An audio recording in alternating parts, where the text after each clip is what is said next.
Well, there will be no place like home this weekend for Fort Worth artist Gregory Story here at the Fort Worth Main Street Arts Festival. The exhibitor and member of the festival's Artist Advisory Committee, Greg Story, travels more than 20,000 miles a year. That for art shows from coast to coast. But Story says his hometown festival is by far America's best.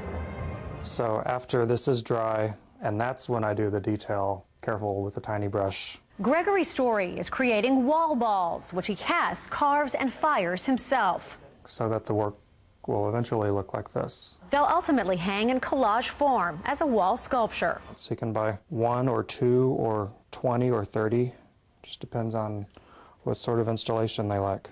Labor-intensive products, he says, which makes for great art and indicative of the quality show festival goers can expect at the Main Street Arts Festival. Crazy hard to get into this show. It's one of the more competitive shows in the whole country. For any artist, represents, a nice percentage of your annual income. It's huge. The ceramic artist says Main Street is a juried festival, which means artists send their images digitally, and a jury evaluates slides of each artist's work to determine who's worthy.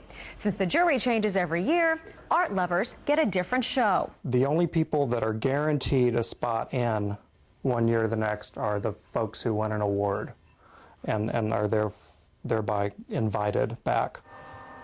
And that includes Story, who must prove himself each year to secure a spot. And years that I don't always get into Main Street, and years that I don't get into Main Street, it hurts. It hurts bad. Some things that won't change, well, there's North Texas's unpredictable weather. We carry a lot of weights, and we have really nice sturdy tents. Yeah, we're prepared. And the guarantee that you will see some of the world's finest art in the 4 days Fort Worth plays host to one of the world's finest art shows. Usually out of any 4 days in spring, you'll have at least a couple of nice days. We can count on that.